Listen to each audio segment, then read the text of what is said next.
ọṅụ arago n'ocheeze ya kpọrọ n'oyi obi ike. Chineke ji mkpu ọṅụ arago n'ocheeze ya kpọrọ n'oyi obi ike. Zanụzọ Chineke ji mkpu ọṅụ arago n'ocheeze ya kpọrọ n'oyi obi ike. Zanụzọ Chineke ji mkpu ọṅụ arago n'ocheeze ya kpọrọ n'oyi obi ike. Daalụ n'otu dịrị Jesu.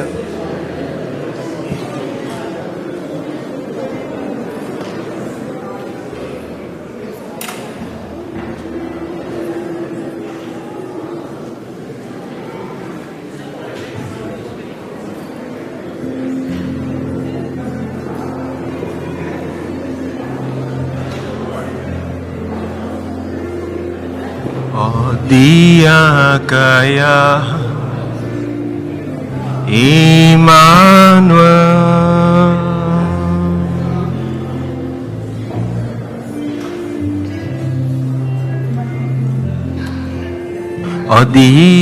Diakaya Emmanuel Emmanuel Emmanuel Ramya Ukima Oh Emmanuel Odiakaya Emmanuel Odiakaya Emmanuel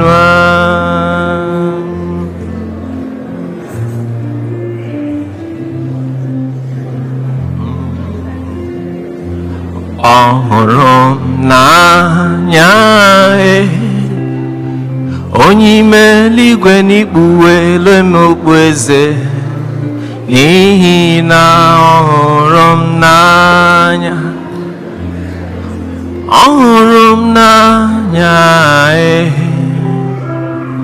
onye ime eluigwe n'ikpuwe elu m okpueze n'ihi na ị hụrụ m n'anya n'ezie ọhụrụ m n'anya onye eluigwe n'ikpuwele m okpueze n'ihi na ị hụrụ m n'anya.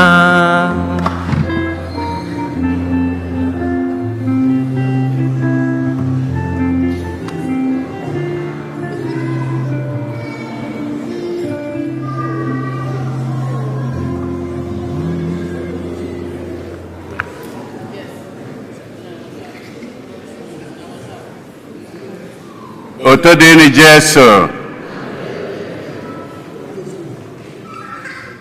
tata bụ ụka nke nrọgoro n'eluigwe nke onye nwe anyị afọ nke mbụ na-arụ ụka Igbo Catholic Community ji obi aṅụrị ekene ezinụlọ anyị niile na ndị ọbịa niile nọ n'ime ụlọ ụka anụnwa tata na ndị niile nọ ebe dị iche iche n'akụkụ ụwa niile anyị na ha ga-achụ aja maasị tata. Na aja nke maasị tata ndị grandmother niile na-enye Chineke ekene maka nchekwaba ya, odudu ya na ngọzi ya n'ebe ụmụ ha na ụmụ ha na ezinụlọ ha niile nọ, wee na-ayọkwa ka Chineke sikwa etu a duru ha niile na-aga. Greg na Onyinyechi Ọgamaka na-enye Chineke ekene na-ayọkwa ihe niile ha bụ n'obi n'isi Skọla Ọgamaka onye nke na-elota mgbe eji were mụọ ya. Vivian Ntago na ezinụlọ ya na-enyekwa Chineke ekene n'ụzọ pụrụ iche oge ugbu a Skọla Ọgamaka na-elota mgbe eji were mụọ ya, wee na-ayọkwa ka amara Chineke na ebere ya na ngọzi ya bịakwa n'isi ya n'uju.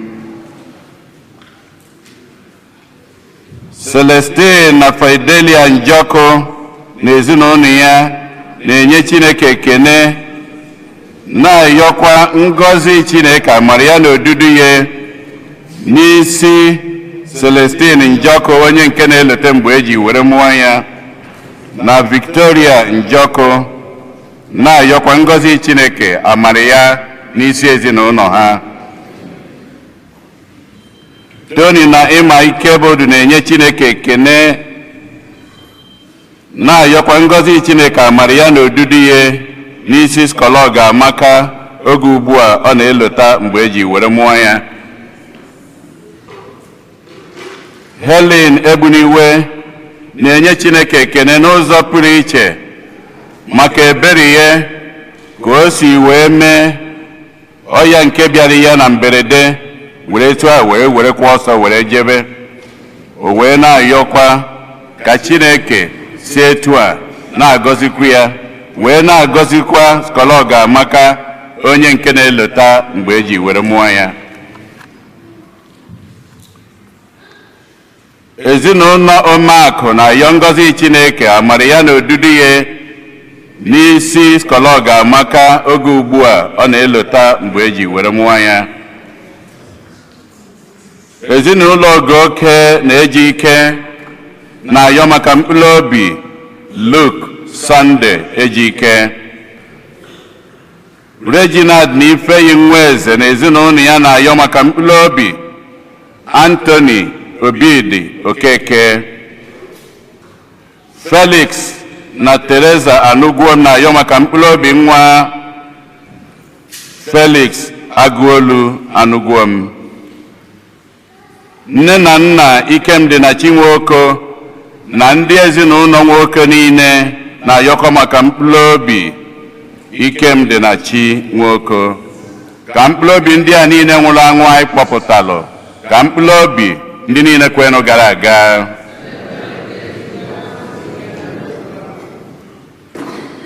Onye isi nchụaja na ja nke Maasị tata bụ ụkọchukwu Ken, Fada Kenneth Chukwu. Kịta ka anyị were aṅụrị na okwukwe tiekọta ọnụ na ukwe.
n'aha Nna na Nwa na Mmụọ Nsọ.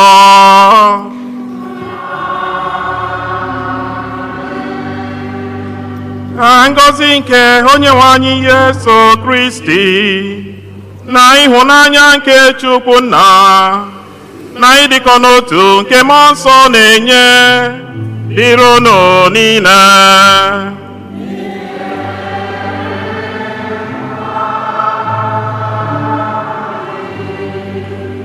Ụmụnne m na Kristi ndị m hụrụ n'anya, udo dịrị unu niile.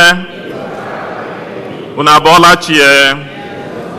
N'ụbọchị taa anyị ji aṅụrị na-eme nnukwu mmemme nke nrọgoro n'eluigwe nke dị nwe na Yesu Kristi, Ascension of Jesus into heaven. Ajamasị anyị na-aka ya dịka aja otito anyị na-enye Chineke maka nrọgoro n'eluigwe nke Yesu Kristi. Ya ka anyị chetara ndị niile bụ ndị yọrọ ya nụ dịka agụpụtara anyị na-echetakwa mmadụ niile yọrọ anyị ekpere n'ụzọ dị iche iche, na-arịọ Chineke ka ọza ndị a ekpere ha niile. Ana m akpọkwukwe mmadụ niile bịara ụka taa ka unu tinye ebumnuche nke unu na ekpere ka anyị na-achụ ajamasị dị asaa. Ụmụnna, ka anyị kwado onwe anyị nke ọma maka nnukwu emume nke Yukarịsịa site n'ikwupụta njọ anyị.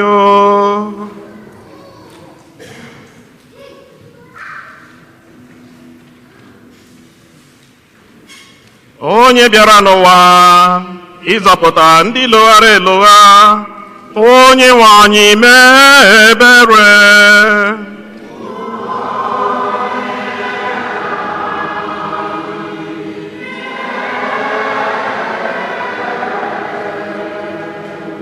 Onye bịara n'ụwa ịtọghata ndị ome njọ, Kristi mee ebere.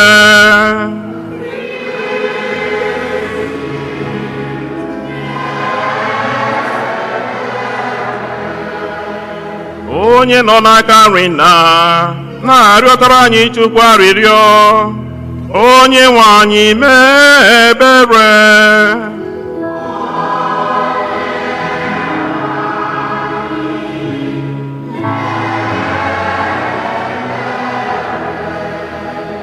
Ka Chineke ji ike niile mere anyị ebere, gbaghara anyị njọ anyị, duru anyị na ndụ ebe ebe.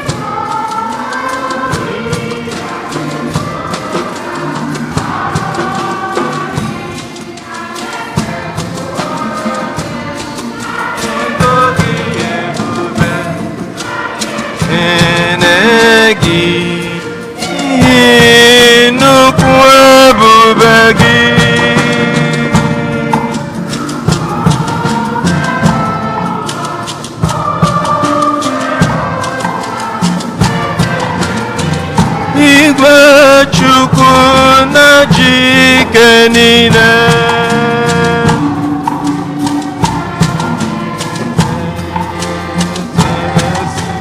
so Kristi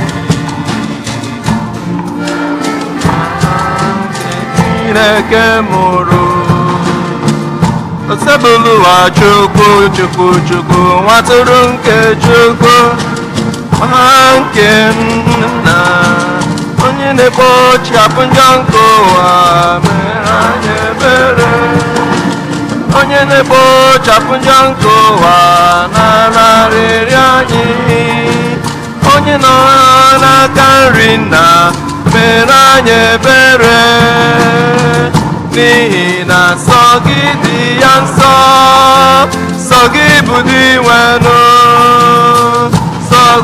O Yesu, sọja n'elu, kaja n'elu, nyere m nsọ n'ebube.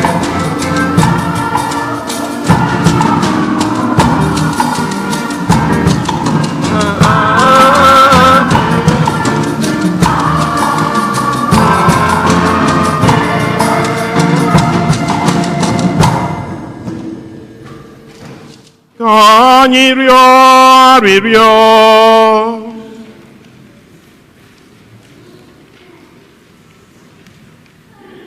Chineke pụrụ m ihe niile, mee ka obi anyị jupụta na aṅụrị na ekele maka nrọgoro n'eluigwe nke nwa gị, n'ihi na nrọgoro ọ rọgoro n'eluigwe bụ mmeri nke anyị meriri.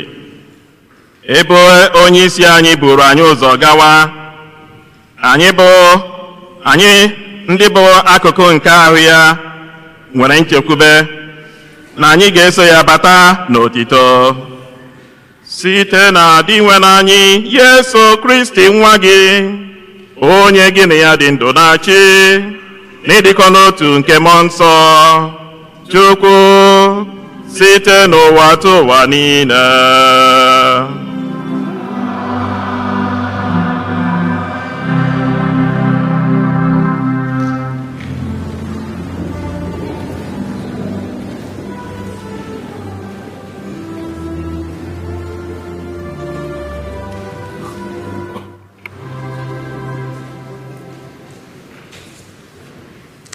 Ihe ọgụgụ nke mbụ.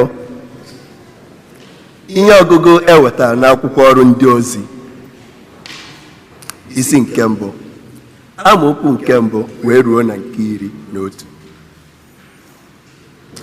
Ezigbo Theophilus, n'akwụkwọ nke mbụ edere m ihe banyere ihe niile Jesu mere na nke ọ kụziri site n'oge ọ malitere ọrụ ya ruo ụbọchị Chineke lara ya nye n'eluigwe.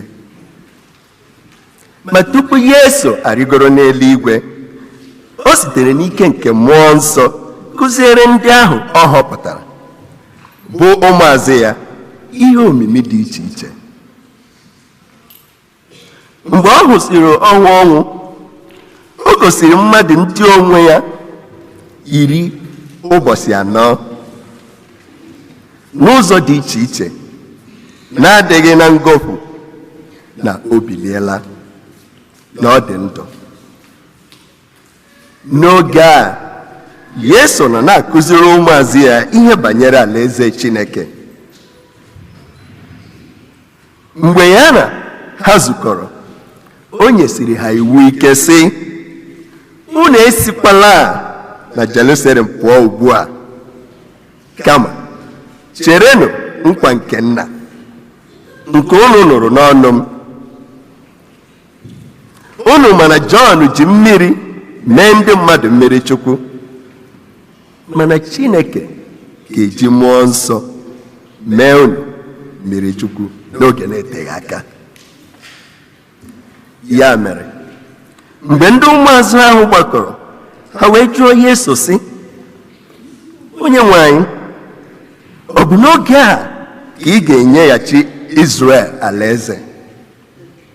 Yesu wee zaa sị, ọ bụghị ihe dịịrị unu ịnwa oge ma ọ bụ ụbọchị nke Nna m dere n'ike nke aka ya, kama unu ga-anata ike nke mmụọ nsọ ma ọ dakwasịrị unu. Unu ga-abụkwa ndị akaebe m n'ime Jerusalem, n'ime Judia na Samaria niile, rukwa ebe ụwa sọtụrụ. Mgbe Yesu kwusiri okwu ndị a, mgbe ndị ụmụazụ ahụ nọ na-ele anya, welie Yesu elu, igwe ojii wee kpuchie ha, zokwu ha n'anya ya. Ha wee legide anya n'elu ka ọ na-aga. Mgbe ha na-ele anya, na mberede ndị ikom abụọ yi uwe ọcha guzoro ha nso. Ha wee sị, ndị Galili, gịnị mere unu ji guzo ebe a na-ele anya n'eluigwe? Yesu nke a onye a napụrụ unu rugoro n'eluigwe ga-abịakwa ọzọ otu unu hụrụ ya ka ọ na-arịgoro n'eluigwe. Okwu nke Osebrowa.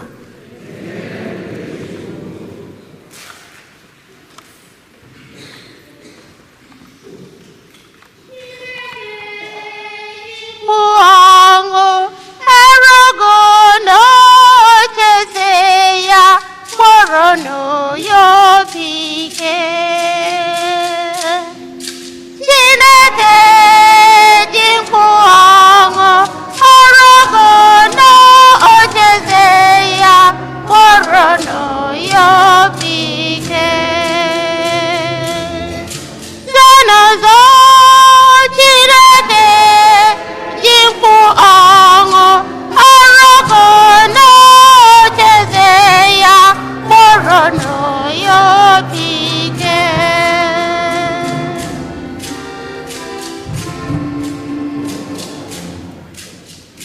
unu niile kụọ na aka tierenụ Chineke mkpu ọṅụ n'ihi na onye nwe anyị onye kacha elu onye dị ebube bụ eze kacha eze niile ọ bụ nnukwu eze na-achị ụwa niile.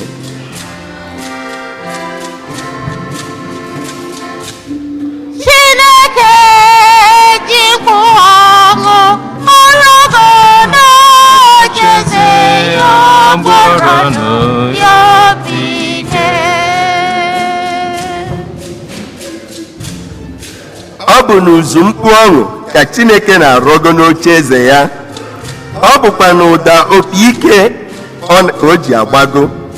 Kweerenụ Chineke ukwu otito, kweenụ ukwu otito, kweerenụ eze anyị ukwu otito, kweenụ ukwe otito.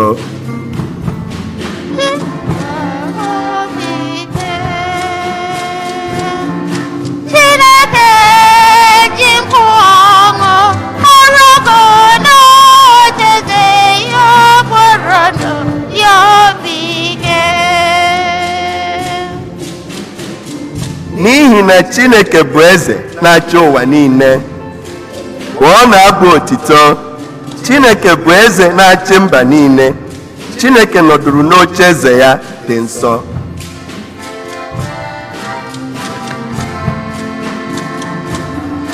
Chineke jikwa ọṅụ ọlọgọ n'ocheeze ya gbọrọnụ ya obi ike. Chineke jikwa ọṅụ ọlọgọ n'ocheeze ya gbọrọnụ ya obi ike.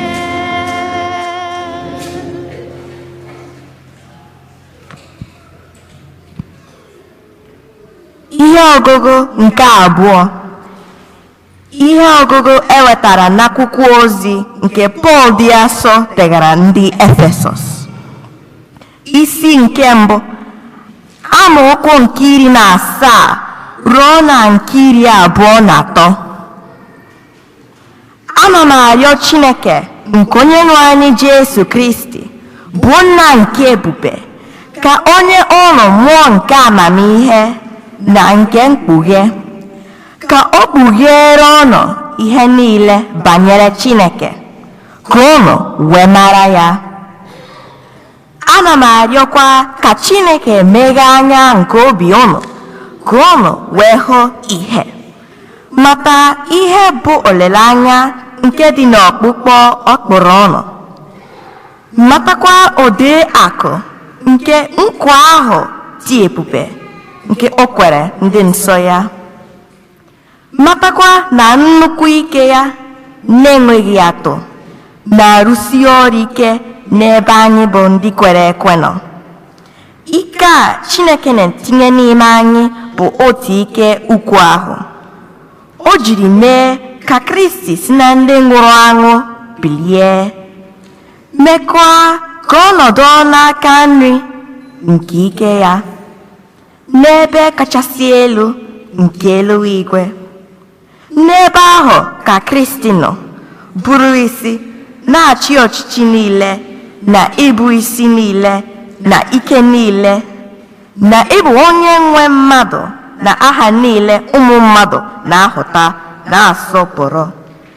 Mana ụwa nke a mana nke ga-adị ịbịa, Chineke dọrọ ihe niile n'okpuru ụkwụ Kristi, were ya nye ka ọ bụrụ isi nke nzukọ ya, na onye isi kachasị elu nke ihe niile. Nzukọ Kristi bụkwa ahụ ya, bụrụkwa ozuzu nke onye ahụ na-arụzu ihe niile n'ime mmadụ niile. Okwu nke Osebrowa.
onye nwe anyị nọnyere unu.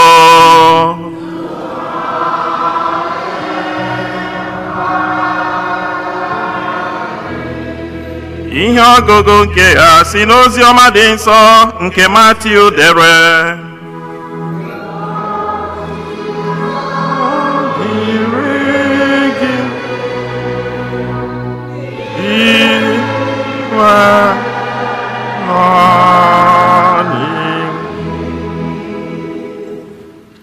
Ndị ụmụazụ Yesu 11 ahụ wee bilie gaa Galili, ruo ugwu ahụ Yesu si ha jee.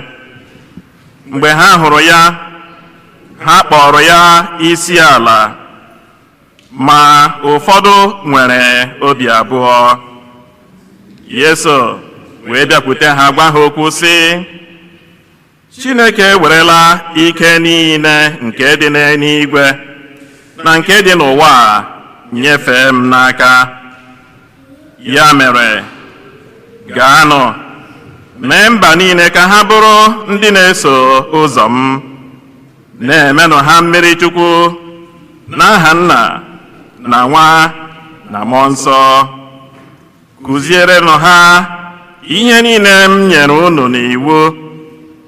Lee, anọnyere m unu mgbe niile ruo n'ọgwụgwụ oge. Oziọma nke onye nwe anyị.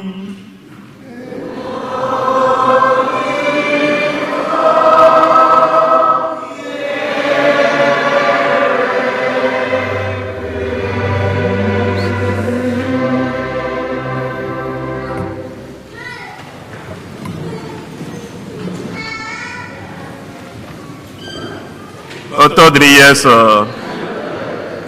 Ya n'ụbọchị taa, anyị so ụmụnne anyị n'elu ụwa niile na-eri nnukwu oriri nke Ascension. Nrọgoro n'eluigwe nke dị na Yesu Kristi rọkwuru n'ebe Nna ya nọ. Ya anyị maara ọfụma na ya bụ mmemme a na-eme ya n'ụbọchị Ascension Thursday akwụ ya mana emezie otu ihe sizi dịrị n'ebe a anyị bi, ebugharịzie ya ka ọ bụrụ movable feast. Ọ bụrụzi ụbọchị taa ka anyị na-eme ya bụ mmemme, ma na-eme ya ụbọchị Ascension Thursday o, ma na-eme ya ụbọchị Sunday o, enweghị ihe o wepụrụ na ya. Unu anụ ihe m na-ekwu? Ma a na-ekwu okwu Ascension, maka ụmụazị n'ebe a, when we talk about the ascension of Jesus, what does that mean? Yeah, feel free to talk. Mgbe Chineke gara eluigwe, good. So we are talking about when Jesus went up to heaven. When we say that Jesus went up to heaven, was there a time that Jesus was not in heaven?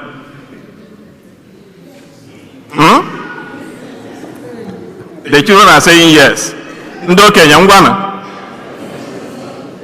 Ha na-akọwa na ihe anyị na-eme taa bụ mgbe Jizọs siri n'elu ụwa agawa n'eluigwe. Ma jụzie ha ajụjụ asị o, ebe Jizọs si n'ụwa agawa n'eluigwe, enwere mgbe na Jizọs na-anọ ha n'eluigwe? Ha sị m ya. Ndị okenye unu nwakwanụ. Was there a time that Jesus was not in heaven?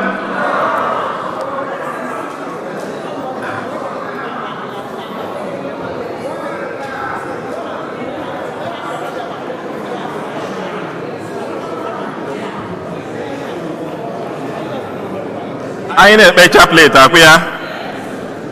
Ihe omimi nke otito ka abụọ, kedu ihe anyị kwuru? Na chaplet anyị na-ekpe ihe omimi nke otito ka abụọ.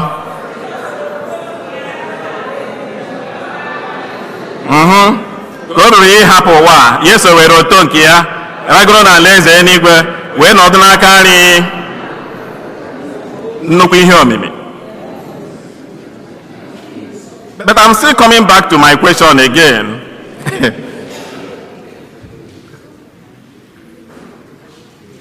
Tupu amụọ Yesu n'ụwa, e nwere ebe ọ nọ.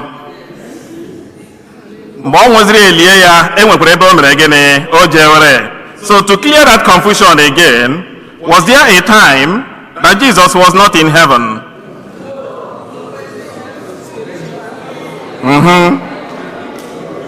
Ngwa anyị leba n'anya na creed anyị na-ekwe ọ na nkwuchi okwu Chukwu a na anyị niile akwụrụ ọta anyị si ekwe m n'otu Chineke akwụ ya. Kedu ihe anyị na-ekwuru n'ihe ahụ gwanụ m? Mgbe anyị na-ekwu ekwe m n'otu Chineke anyị sị gịnị? Nna ji ike niile anyị kwugezi gbasara Chineke nna onye mere n'igwe na ihe niile na ndị na-anaghị eme gịnị. We are talking about the heavenly realm right now. When we are addressing God, na ikwere na Chineke onye mere n'igwe na ala na ihe niile a na-ahụ anya na ndị na-anaghị eme gịnị. Anyị ekwuzi ọzọ ya na otu onye nwe anyị Yesu Kristi so otu nwa Chineke mere gịnị mgbe a mụrụ ya. Tupu a mụọ ya ebe ka o si bịa. Keep on going. Nna a mụrụ tupu gịnị. So you are seeing it right now. Nna a mụrụ tupu ụwa tụ ụwa niile. Kedu ihe ụwa tụ ụwa niile a?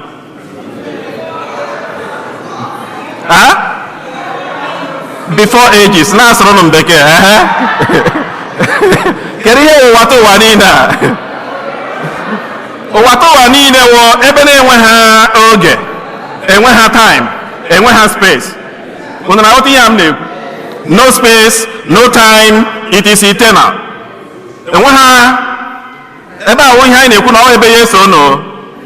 So onye m kwụ na-akọwa ihe a maka ndị chere na enwere mgbe Yesu na-anọ ha n'eluigwe. We are not talking about it n'ihe anyị na-ekwu every Sunday in the creed. Nna a mụrụ tupu ụwa tụ ụwa niile. Chukwu si na ihe si na ezi Chukwu amụrụ ya amụ, not created. Ya na nna bụ otu ihe n'ihe ha ji mee gịnị. Onye si na ya mee onye maka ihe anyị bụ gịnị. Mgbe aka a na-ekwuzi okwu incarnation na maka ihe gịnị nzọpụta anyị siri akwụ na ahụ ya siri n'ebe mezie gịnị. So enweghị mgbe n'ọnụ ha n'eluigwe. Mgbe ọ gbadataziri gịnị meziri? O were akpọgbu ya n'obe n'ihi anyị n'oge ọchịchị. O mezie gịnị?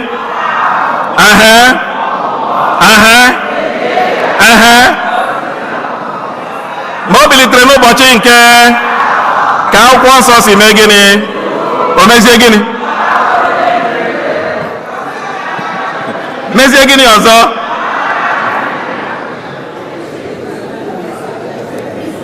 Ihe awụ ihe omimi. Unu anụ ihe m na-ekwu? Ihe omimi. The reason why I have to have you go through this, recite this, we want to make sure that everybody is understanding what we mean. When we say that Jesus ascended into heaven, it does not mean that there was a time when Jesus was not in heaven. Bear that in mind. Jesus was very clear about it. If you read the Gospel of St. John, chapter 3, verse 13, enwere okwu ọ gwara Nicodemus. Ọ sị, no one has gone into heaven except the one who has done what? Come down from heaven. And he called himself the Son of Man, who is in heaven. Chetara mgbe Kraịst na-agwa Nicodemus okwu a, ọ nọ n'ụwa mana ya gwazi ya na enwebe onye rigoro n'eluigwe na-awụghị sọsọ nwa nke mmadụ ahụ. Na ọ gwara nwa nke mmadụ ahụ ka nọkwa n'eluigwe, as he was telling Nicodemus this. So the main thing we have to understand is that the ascension of Christ was not meant to confuse us. Ya na anọgoro n'eluigwe Yesu Kristi rọgoro awụghị ihe ga-ebute ihe a na-akpọ nghọtahie. maka na ndị okwu ụmụaka ugbu a sị, how do you imagine ascension? Anyị lewe ihe dere anyị n'akwụkwọ nsọ taa, from the Acts of the Apostles and from the Gospel of Matthew. Anyị ga-ahụ na enwere some kind of confusion. Mgbe Yesu na-arịgo n'eluigwe, a sị na ndị ụmụazụ mere gịnị? Na ha lewere anya n'elu, akwa ya? Mana ihe ọgụ nke mbụ na ozi ọma. So ka m jụzie unu, where is heaven? Our young boys and girls here, where is heaven? Where? Up. Unu kwere ekwe ndị okenye? Ụmụaka si na eluigwe nọ n'elu. Ndị okenye ebee ka eluigwe nọ?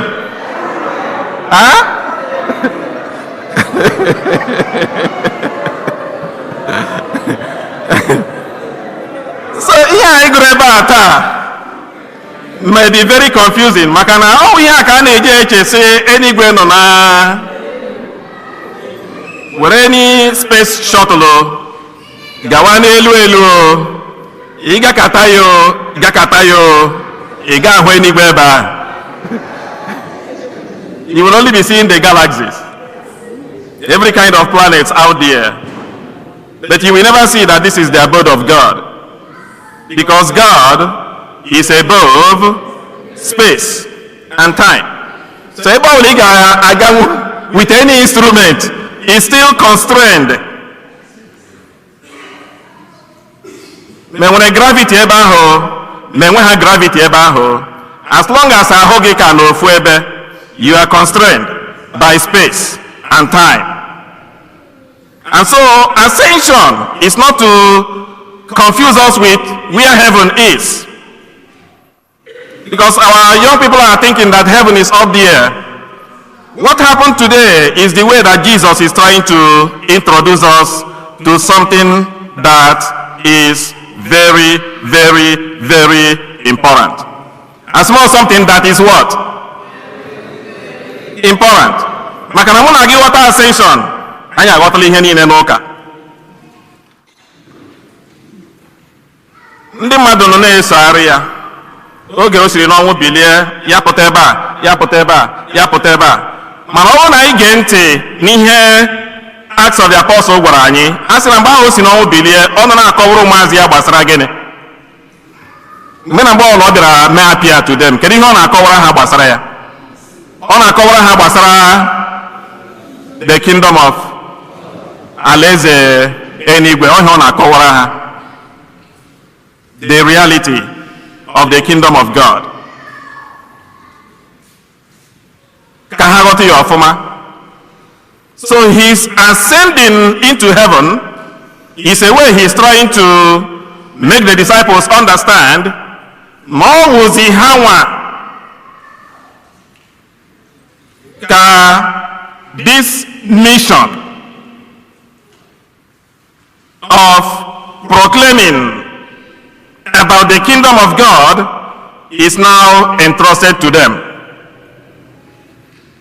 Maka na ọ bụrụ na ọ pụ ha from their eyes, ha ga-anọkwa na-eme gịnị? Na-esogharị ya without understanding their responsibility. So ijuzie m ihe Kraịst ji lagoro n'eluigwe otu esi gụọrọ anyị ya taa, aga m asa ọwụ for our own good. Na otu ihe m na-ekwu, for our own good. Maka na oge ọ lara, ọ gwara ụmụazụ na ha gawa ebe na Jerusalem. Kedu ihe a na Jerusalem eme? Ekpe ekpere, worshiping and praying, and he told them that something will come. What is it?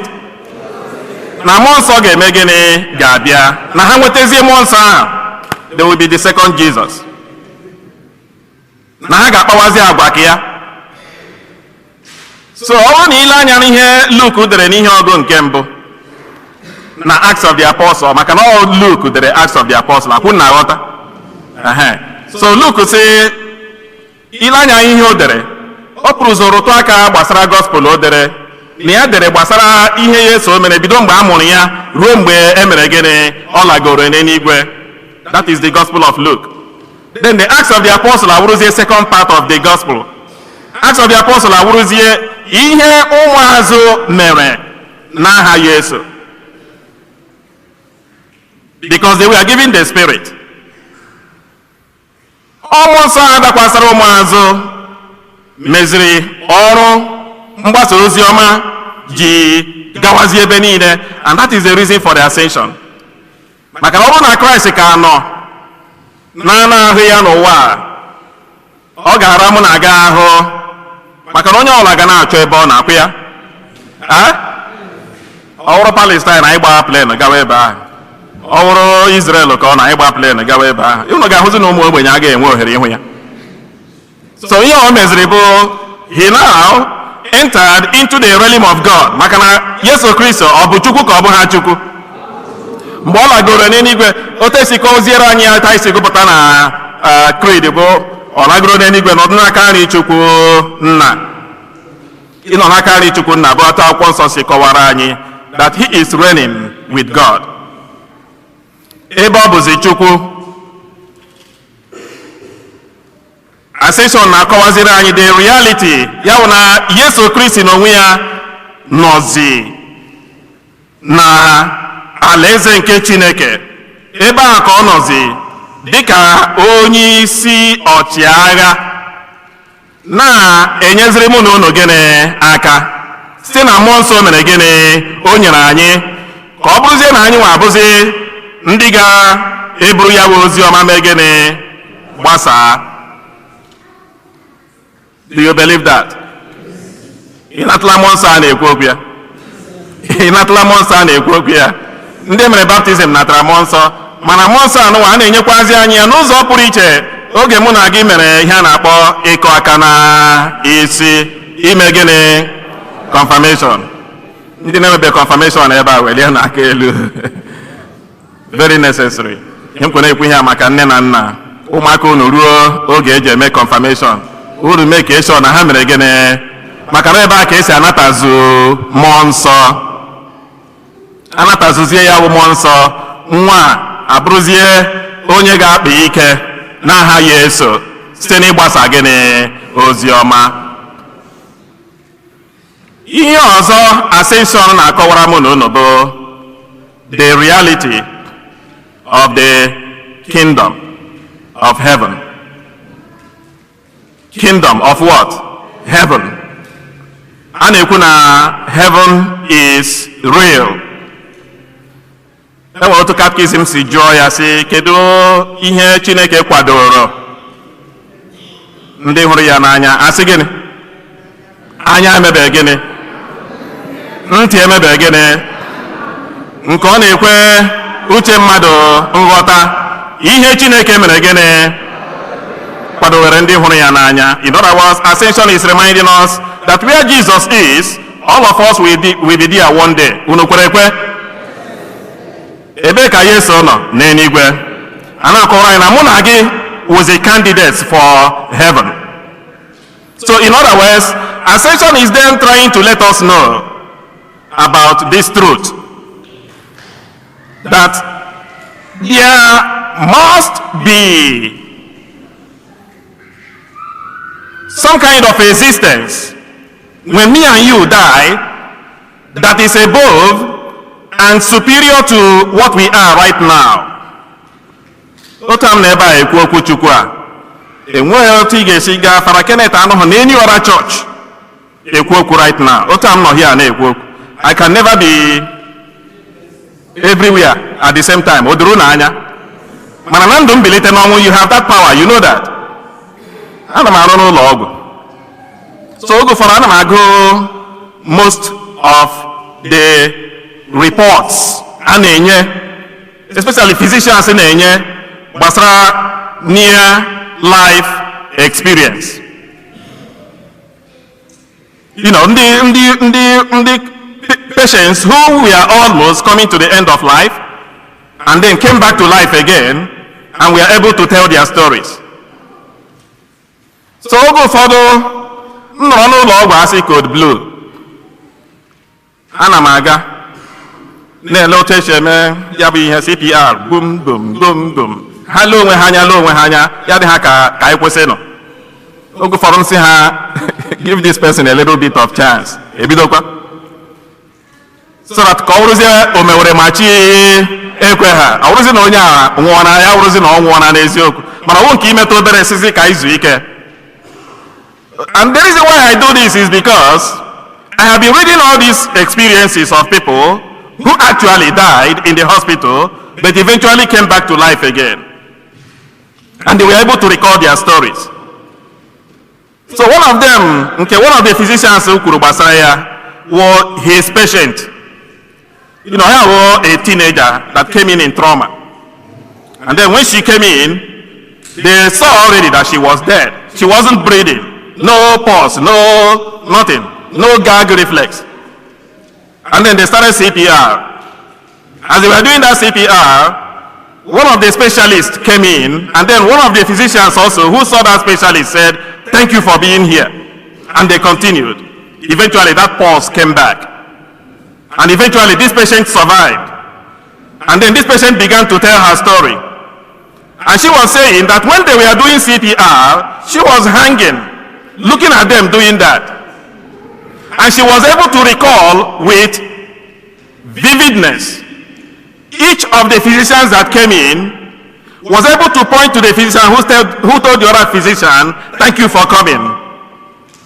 She was able to tell every nurse that came into that room to help in reviving her with accuracy.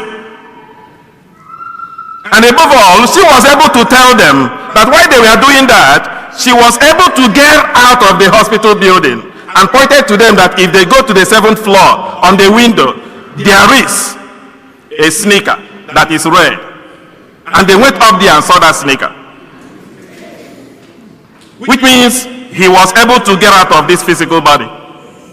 He was able to get into this realm that me and you are not familiar with. And we call it heaven. So in HSO on that side, heaven is real. It is a different state of life that me and you will enter into. That Jesus promised, "I will not leave you orphans. When I go, I will come to take you, so that where I am, you too may be." That is what ascension does for us. I'm not telling that story for you to start believing near-death experiences. No. I'm telling that story for us to connect with ascension. Because Jesus entered into a realm of existence that does not get constrained anymore by space and time. That's why he can be anywhere at the same time. Whenever we have what we call a glorified body, we shall be like that. Glorified body awo otu ahụ anyị ga-adị ma ọ bụrụ na anyị jee eluigwe. So ascension then opens our eyes. Dịka otu anyị si kpee n'ekpere mmepe na ebe Yesu buru anyị ụzọ gawa, anyị wawa ụmụazị ya ga-emekwa gịnị? Ga-eso ya eje at the end of our own earthly life. Unu kwere ekwe? The reality of heaven. Ebe ozi na ascension na-agwala anyị na eluigwe dị real. E nwekwara n'ihe ndị ụfọdụ anyị ga-eme. Ọ bụrụ na anyị emeghị ya, eluigwe akwa mụ na gị. O doro anyị anya? E nwere ihe ndị anyị tosiri ime. Ọ bụrụ na anyị emeghị ihe ndị anwa, eluigwe eme gịnị? Akwa mụ na gị. Anyị ga-amụrụ from ndị ụmụazụ. Ozugbo ha legidere Yesu apụọ. They went back to worship. There was this extreme hunger to worship. Josie onwe gị sị, ị nwere that hunger for worship. On Sundays, kedu ife ị na-eme? Ụmụazị gị kedu ife ha na-eme? Because if you are not worshiping, you stand the chance of missing the road. Unu aghọta ihe m na-ekwu? And then they remained in prayer. Ọ ha gwara ya ụmụazụ mere. They remained what? Onye na-adịghị ekpe ekpere arụ mere gị. And so this is something now again at this moment. Where are we right now? Maka na oge ụfọdụ anyị na-ebi ndụ dịka ndị na-ekwe ha na-enwere ihe a na-akpọ mbilite n'ọnwụ, the resurrection, because the ascension actually is a feast that confirms na enwere ihe a na-akpọ resurrection. Nlagoro n'eluigwe nke dị nwere Yesu Kristi lakwuru nna ya kọwara mụ na unu si na enwere ihe a na-akpọ mbilite n'ọnwụ nke ndị mere gịnị kwere nọ. Ị kwere na mbilite n'ọnwụ?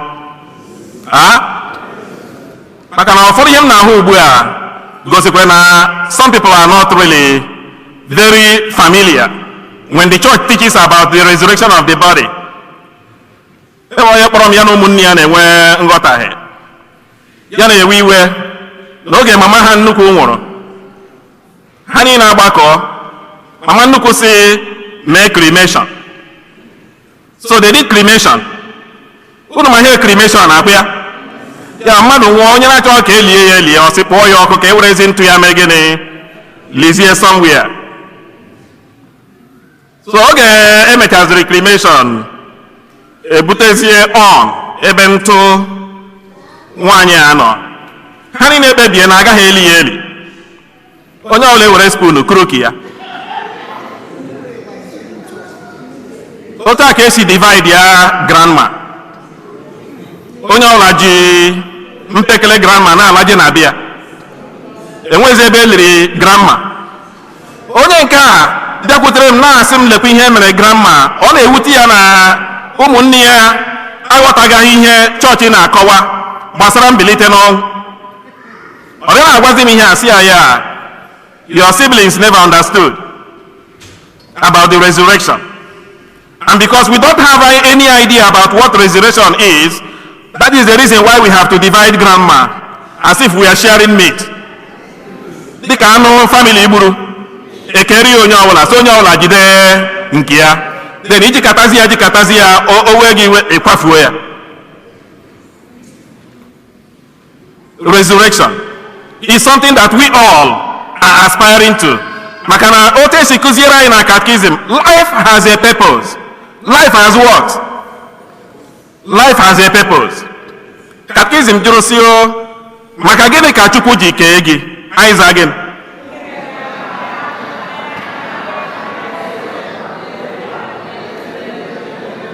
Chukwu kere m ka m mara ya, na-eme gịnị? Na-efe ya n'ụwa, ka m wee mee gịnị? Na-aṅụrị ebebe na. So our final bus stop na-aṅụrị ebebe n'ụwa ọzọ, o doro n'anya. And that is what ascension tries to open for us. N'ebe Christ gawara, anyị niile ga-esi ya eme gịnị? Eje. And so on this day, let us make it a point of prayer.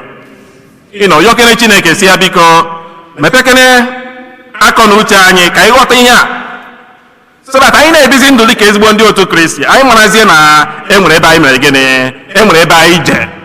It doesn't end here.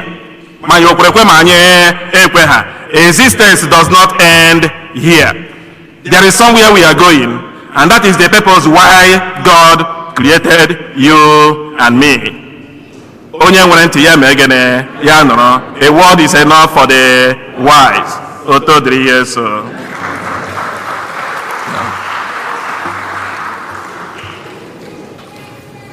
Ekwe m n'otu Chineke.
ekpere ke ndị kwerenụ ka anyị were n'ofe okwukwe kpọkuo Chineke hụrụ anyị n'anya site n'ekpere dị iche iche ka anyị ga-ayọ maka obodo anyị na maka mmadụ niile na maka onwe anyị. Anyị ekele gị nna Chineke nara ekpere nke ụmụ gị ime na anyị ekele gị nna Chineke nara ekpere nke ụmụ gị ime na. maka ndị niile emere mmiri Chukwu ka anyị site n'ike nke mmụọ nsọ na-ekwupụta ma na-agbara Kristi akaebe oge niile. Ezinna nara arịrịọ nke ụmụ gị ime na. Anyị ekele gị nna Chineke nara ekele nke ụmụ gị imela. maka ndị obodo niile dị iche iche ka ha jiri aṅụrị nabata ozi ọma nke mbilite n'ọnwụ Kristi. aka ji ụwa nara arịrịọ nke ụmụ gị ime na. Anyị ekele gị nna Chineke nara ekele nke ụmụ gị imela.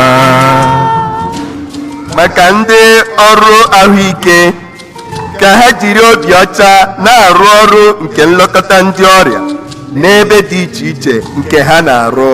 Chukwu na-eme mma nara arịrịọ nke ụmụ gị ime na.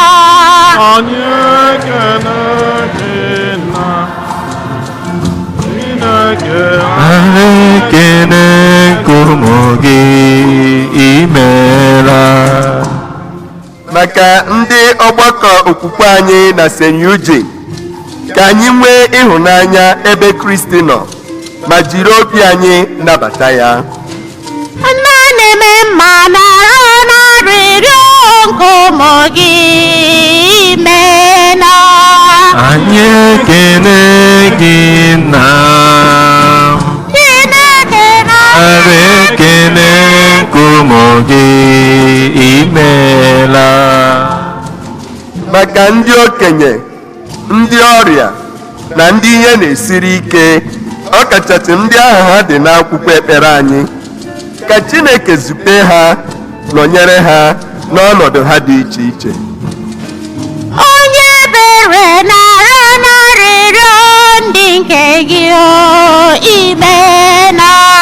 Anyị ekele gị nna Chineke nara ekele nke ụmụ gị imela. maka ndị nwụrụ anwụ ọkachasị ndị anyị dị anyị n'obi ndị nwụrụ na nso nso a na ndị anyị na-echeta n'ụzọ pụrụ iche na maasị tata ka ha keta oke n'ala eze n'igwe. onye na-eme mma nara mkpụrụ obi nke ụmụ gị ime na. Anyị ekele gị nna nara ekele nke ụmụ gị imela.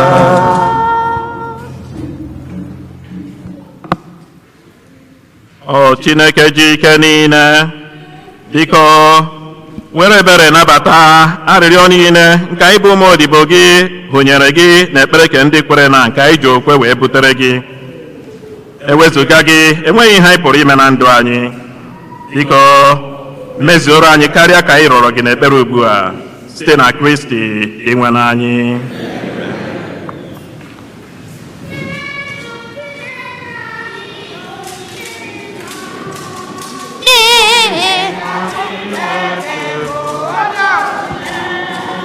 keleenụ Chukwu nke igwe maka ọgọ ya niile. N'ihi na Chineke bụ onye onyinye, onyinye dị mma, onyinye mara mma, onyinye si n'obi ọ bụ ya nọ nso. Chukwu onyinye dị mma onyinye mara mma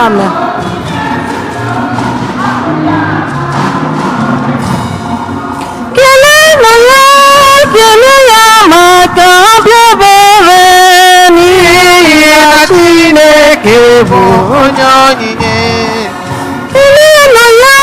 Kelee ya maka ike nyere anyị n'ihi na Chineke bụ onye onyinye. Onyinye dị mma onyinye mara mma onyinye si n'obi ọ bụ ya na-atọ Chukwu. Nwanne m onyinye dị mma onyinye mara mma onyinye si n'obi ọ bụ ya na-atọ Chukwu. Kelenụ Chineke dị ya mma. Mapụta kelee Chineke. Kelee ọmụkọrọ n'ụmụ ya bịa kelee Chineke mbụ. Mapụta kelee Chineke. Kelenụ Chineke dị ya mma. Kelee Chineke. Kelee ọmụkọrọ n'ụmụ ya bịa kelee Chineke mbụ.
mama n'ime Chineke ga-akọpa.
Rịwanụ ụmụnna m ka aja mụ na unu bụrụ ihe ga-amasị Chineke nna ji ike niile nara nụ aja n'aka gị maka uto na ebe aha ya na maka ọdịmma nke anyị na nke ozuzu ya dị nsọ.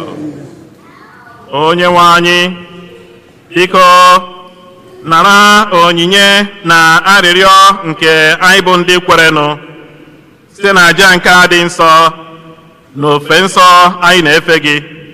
Mee ka anyị bata n'otito nke eluigwe site na Kristi inwe n'anyị. Amen. Onye nwe anyị nọnyere unu.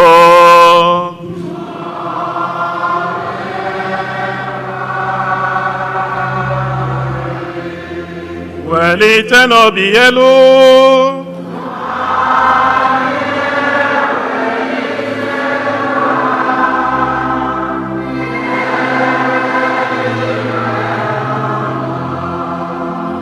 Anyị nye n'ụdị nwenụ Chukwu anyị ekele.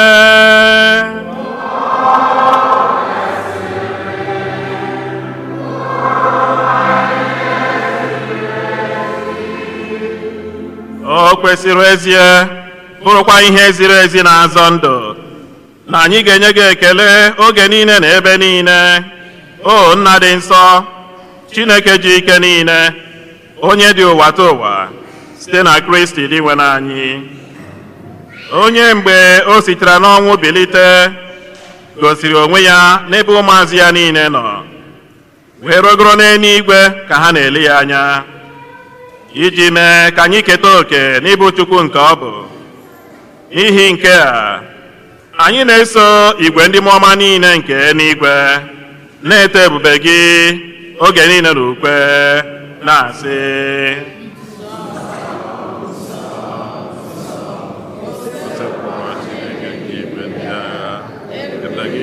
n'eluigwe na ala, Hosanna n'elu kasị elu, ọ dị ngọzi onye bịara n'aha onye nwe anyị, Hosanna n'elu kasị elu.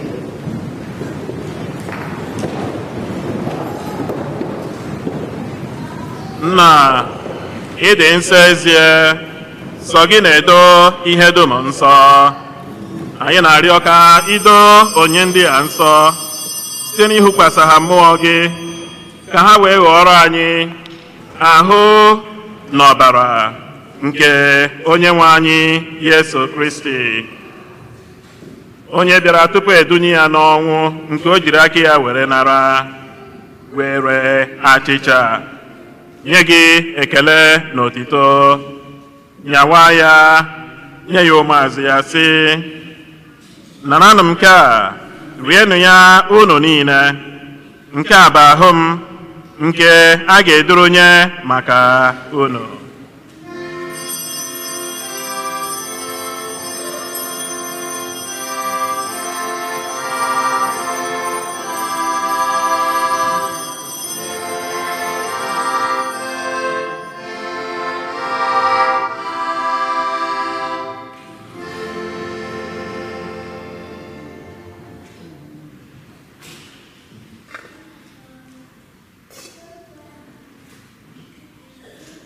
otu ahụkwa ka o si mee mgbe ha richara nri anyasị.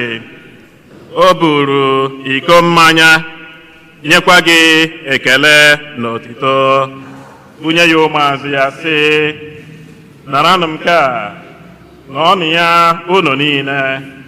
Nke a bụ iko nke ọbara m, nke ọgba ndụ ọhụrụ dị ebebe. A ga-agba ya n'ihi unu na n'ihi mmadụ niile, ka e were gbaghara njọ. Na-emenụ nke a na ncheta nke m.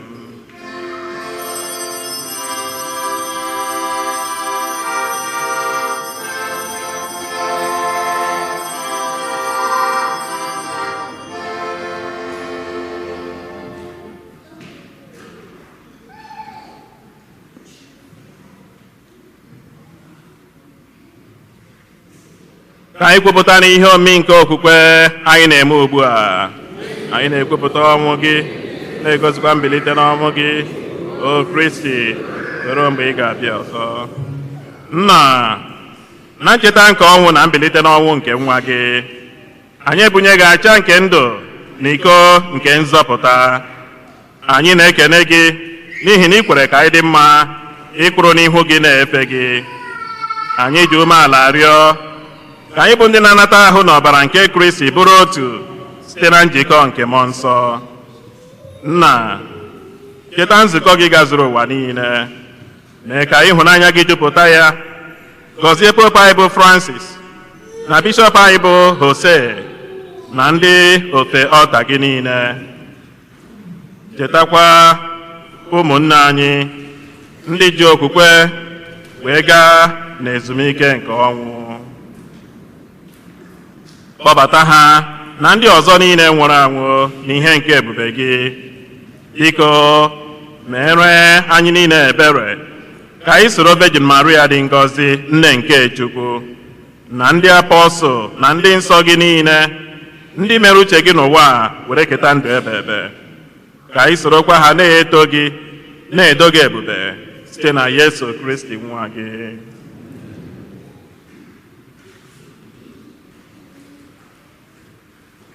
Ihe niile kere eke na-eso ya bụ Kristi, na-esikwa n'ime ya na n'aka ya, na ịdịkọ n'otu nke mmụọ nsọ, na-enye gị bụ Chukwu Nna ji ike niile, nsọpụrụ na otito niile, site n'ụwa tụ ụwa niile. Hallelujah. Hallelujah. Hallelujah.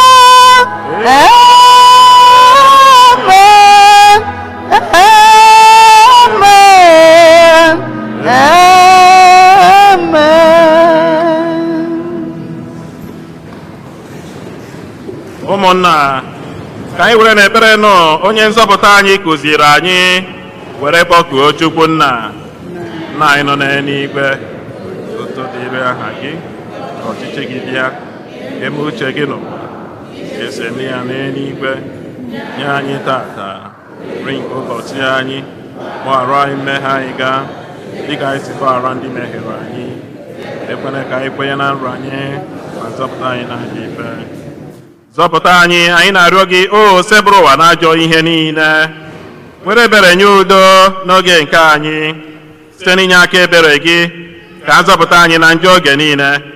Anyị were gbalaha nsogbu niile, were nchekwube dị nsọ na-atụ anya maka mbịaghachi nke onye nzọpụta anyị Yesu Kristi.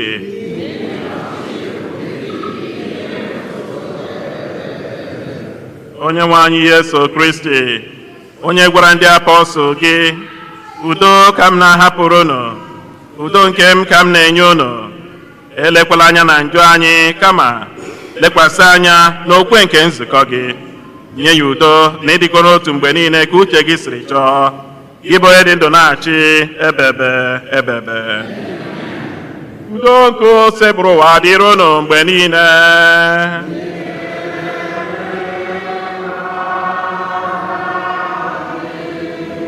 Anyị nyerịta n'onwe anyị ekele nke udo.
atụrụ nke Chukwu. N'ụdị nwa na Yesu Kristi onye na-ekpochapụ njọ nke ụwa, anyị niile nwere isi ọma bụ ndị akpọrọ n'oriri nke nwa atụrụ Chineke.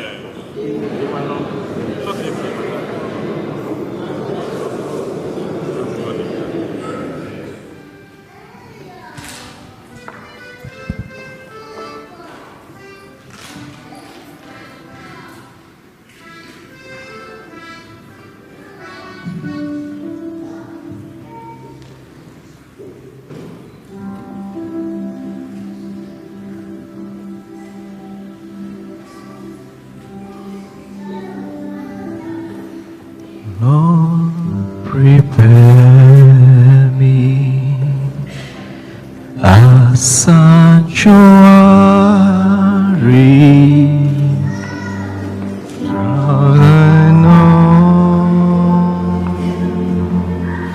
broad and true, with thanksgiving, I'll be a living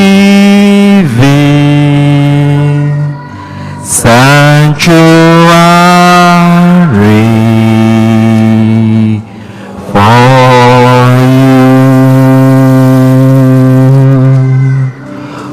With thanksgiving, I'll be a living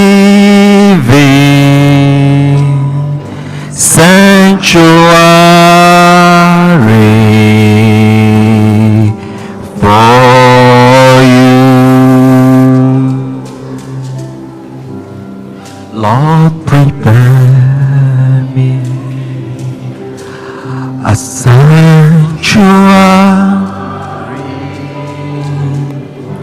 of thine own, light and true,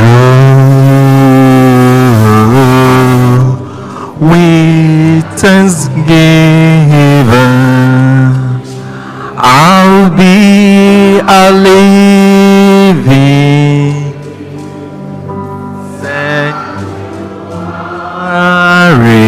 sanctuary for you.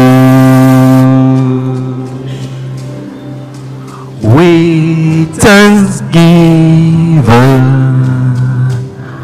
I'll be a living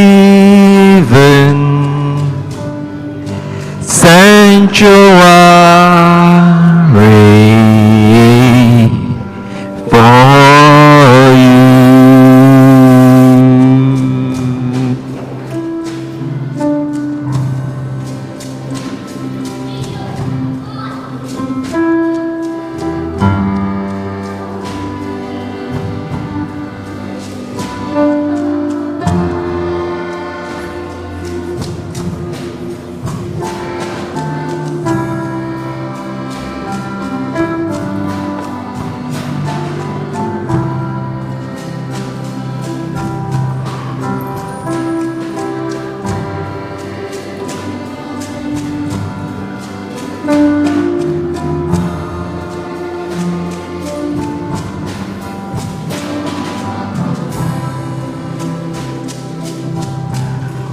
With thanksgiving,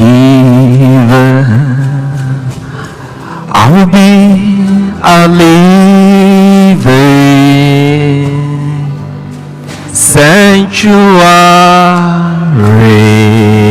sanctuary for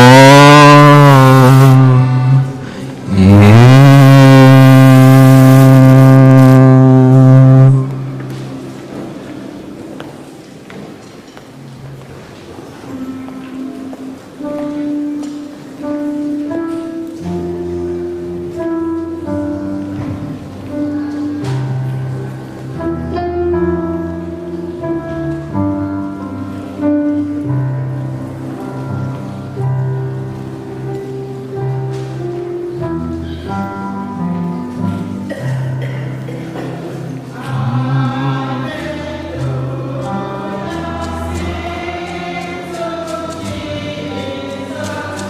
Is the scepter he the truth.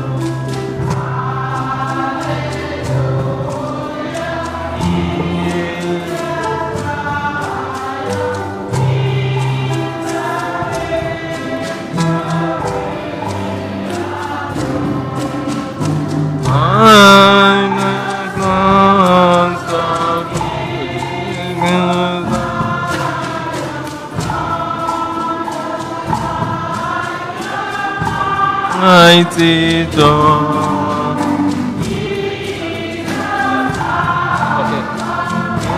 Every nation redeemed us by His blood.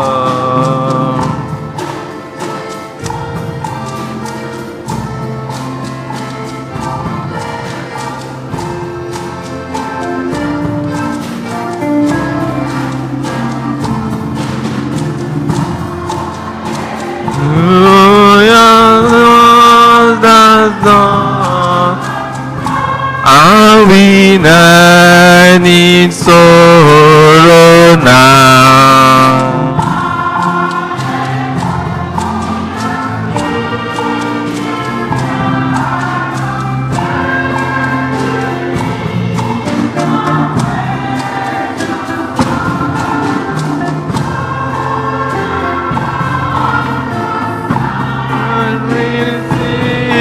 Where that it is we are all shall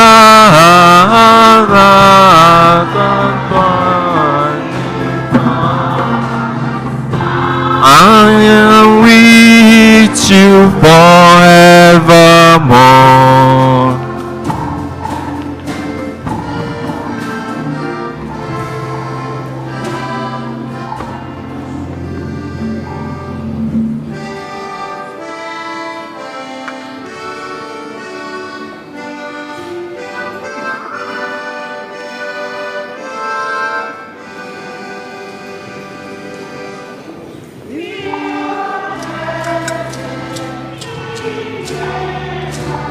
Through Christ's new ground,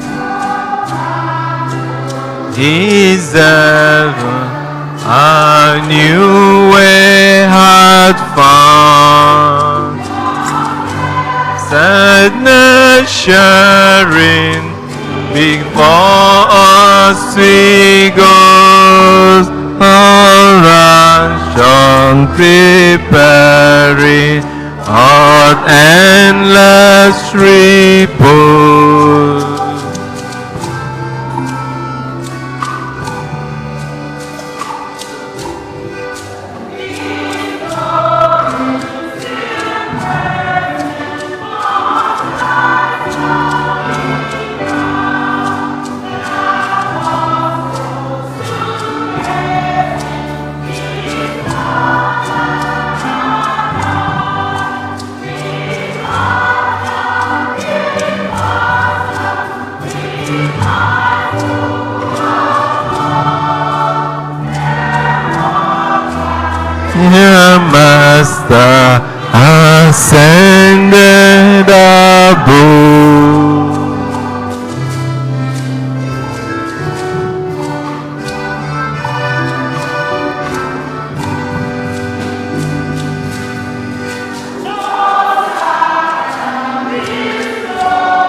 Ka anyị rịọ arịrịọ.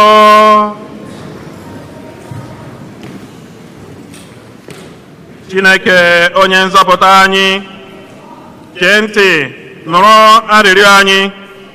Biko were ihe ominke a kacha nsọ mee ka nzukọ gị gazuru ụwa niile nke bụ ahụ Kristi nwee ntụkwasị obi inweta otu ebube ahụ etubere Kristi onye bụ isi anyị site na Kristi onye nwe anyị.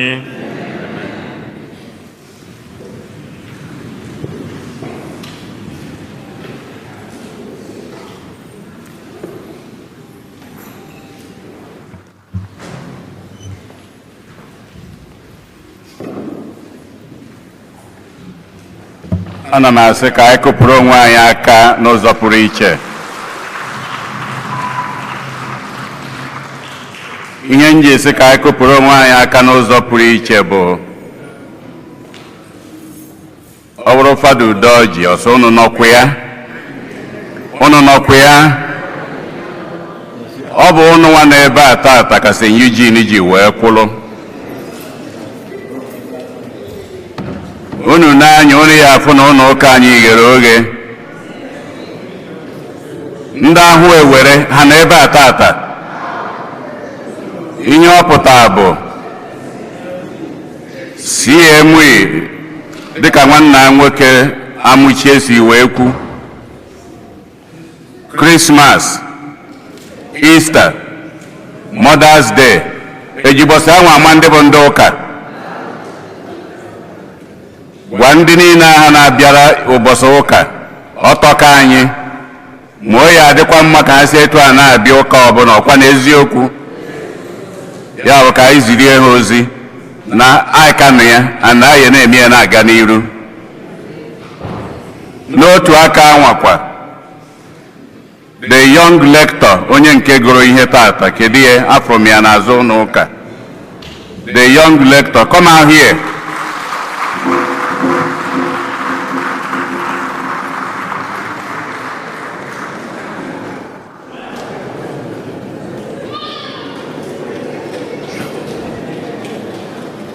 Come on over here. Ihe nji akpọpụta ya nwere ihe ọzọ. Or to remind our young ones that we are back. COVID has come. COVID has gone. And we are fully back. Our young ones, youths, young adults, look at it. Let's now keep the flame on. Thank you very much.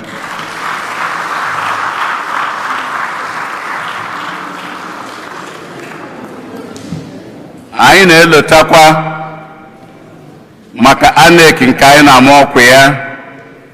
Ndị niile aha ha dị na waiting list, biko ka unu chekiwe email unu.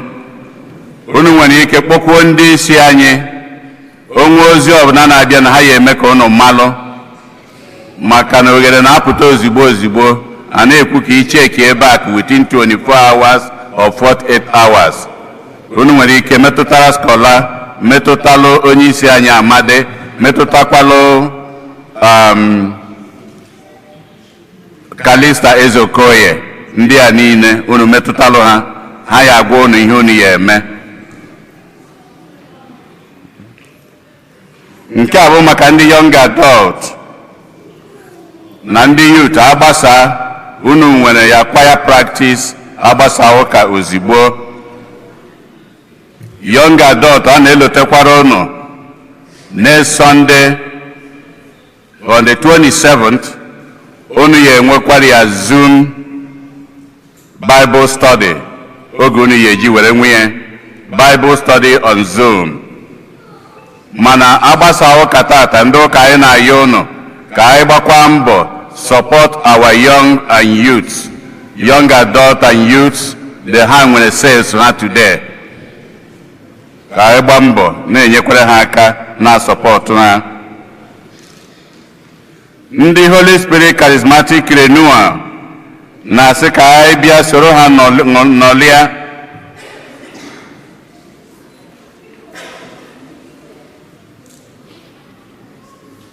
na Saturday night iji wee kwado maka Pentecost nke bụ next Sunday ka anyị niile bịa nọnyelu ha. Ọ ga-ebido 6 p.m. ọ bụkwanụ ụkọchukwu Stanley Ihuọma ga-edu ha na ya.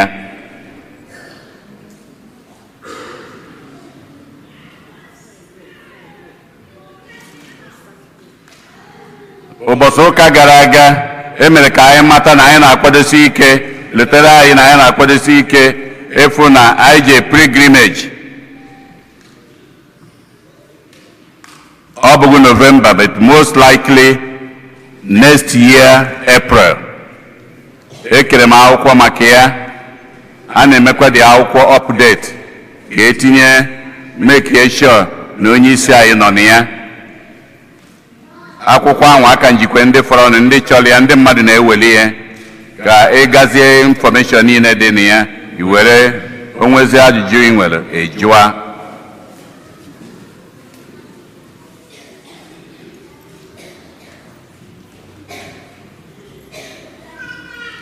Sister Magdalene Ezelue, please may you stand. Ihe nji akpọnite ya bụ Sister na onwe ya nwanne ya nwaanyị rapụ n'ụlọ. A ga-akara ya ụka ebe anụnwa na Friday anụnwa na-abịanụ na 7 p.m. Anyị maalụ ka anyị si eme ịgbalụlụ ihe ịkpọ ya na fon n'ụzọ ọbụla anyị si emetụtala onye otu anyị ihe metụtalụ, ma nke ka nke ụbọchị a ga-aka ụka ka anyị gbaa mbọ hụ na anyị bịara ebe a wee soro ya were nọlị ya.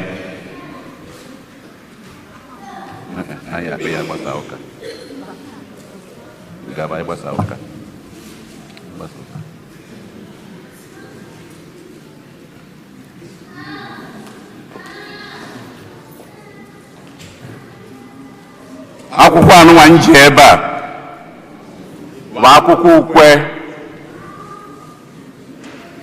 Ọ bụ akwụkwọ emepụtalụ. Anyị nweburu nke anyị nwelụ. Ọ dị ise tata ebido ụka, agbasa ụka enwere ike nwetazie etu a ka esi megide ya. Mma m sị na ọgwụna o were gwụ. Ewere mepụtazie nke anụnwa.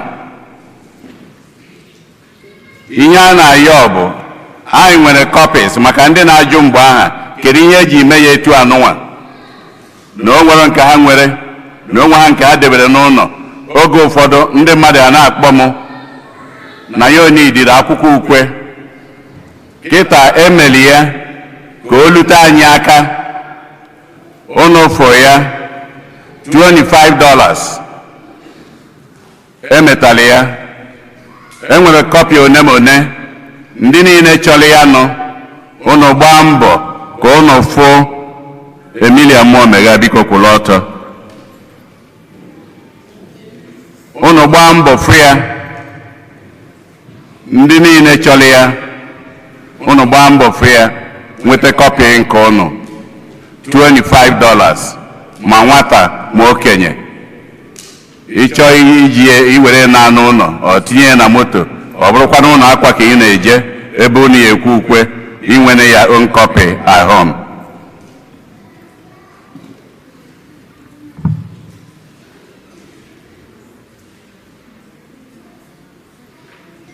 Ndị tata bụ ụbọchị izu ha na-abịa ụka ebe a ha kwụrụ ọtọ. Ndị tata bụ ụbọchị izu ha na-abịa ụka. If today is the first time you are worshiping with us here, please may you stand. Biko ka anyị kụpụrụ ụnụ ha aka. Ndị niile bịara ụka tata bụ ụbọchị izu.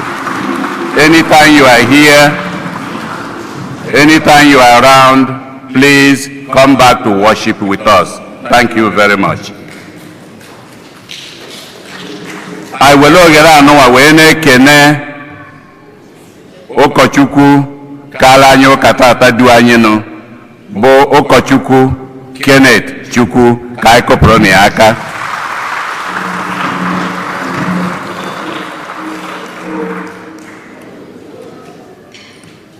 ndị kwaya mara ma unu nwere practice this Tuesday. Ọ ilotakwara unu the last Tuesday of the month, ndị kwaya enwere practice on Tuesday 7 p.m. Daalụnụ.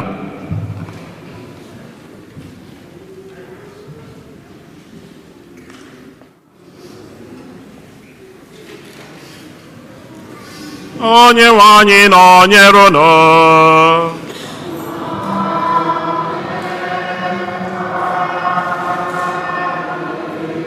Ka Chukwu ji ike niile gọzie unu, Nna na Nwa na Mmụọ Nsọ.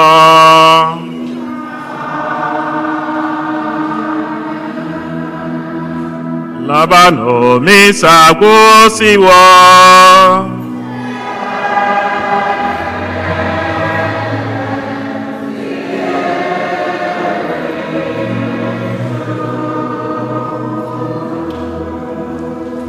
Ndị charism bụ Friday ka ọ ga-abụ charism Friday evening.